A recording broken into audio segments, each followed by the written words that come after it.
आज हम एक सम लेकर आए आप सबके बीच, जिसमें बहुत सारे लोग गलती करते हैं, बहुत सारे लोग एरर करते हैं। बट इस सम को अगर आप समझ लें तो आप कभी भी गलती नहीं करेंगे। सो ये बस एक एग्जाम्पल है और ये सम एक्सपोनेंट से रिलेटेड है। तो आइए इसको कैसे करते हैं ये जानते हैं। तो यहाँ पर क्वेश्चन है 4 raised to power 7 x raised to power 7 is equal to 4 raised to power 6 raised to power 2। अब यहाँ पर लोग क्या गलती करते हैं, यहाँ पे लोग 6 का पावर 2 समझते हैं, बट हम ये गलती नहीं करेंगे। यहाँ पे हम 6 इंटू 6 करेंगे। कई लोग यहाँ पे 6 इंटू 2 करते हैं, 12 होता है, बट यहाँ पे 6 का पावर है तो हम करेंगे 36। और ये पार्ट सॉल्व हो गया। अब इस पार्ट की बारी है, तो यहाँ पे हम लिखेंगे 4 एज इट इज।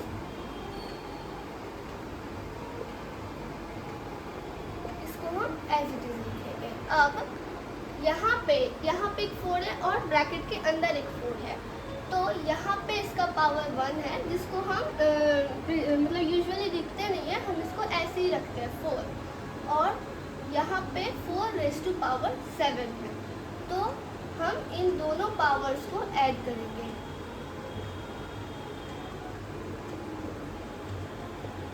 और हम साथ साथ में ये वैल्यू भी इसके साथ लिखते जाएंगे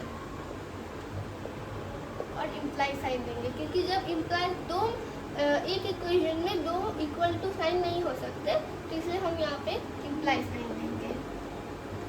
अब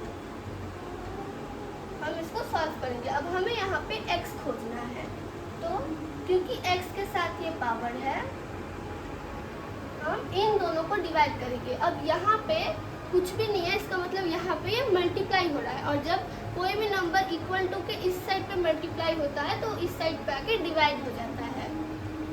हम भी यही करेंगे। तो x इज इक्वल टू 7। हम अब क्या करेंगे, क्योंकि दोनों नंबर्स कॉमन हैं, हम इन दोनों को सब्ट्रैक्ट करेंगे। यहाँ से आया 28। तो x raise to power 7 is equal to 4 raise to power 28। अब हम क्या करेंगे,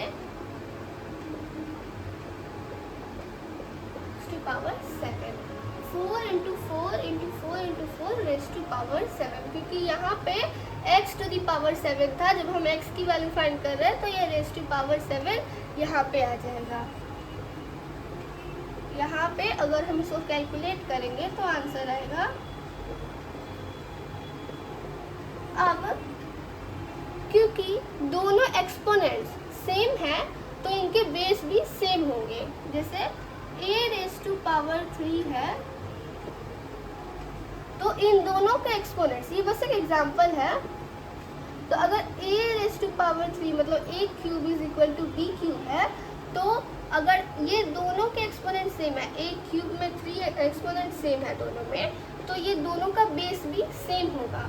तो x का वैल्यू आए, यहाँ पे क्या बेस है 256, तो x का वैल्यू आएगा 256।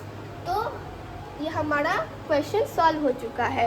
एक बार आप इसे पॉज करके समझ लीजिएगा, तो आपको ये क्वेश्चन दोबारा करने में कभी गलती नहीं होगी। Thank you.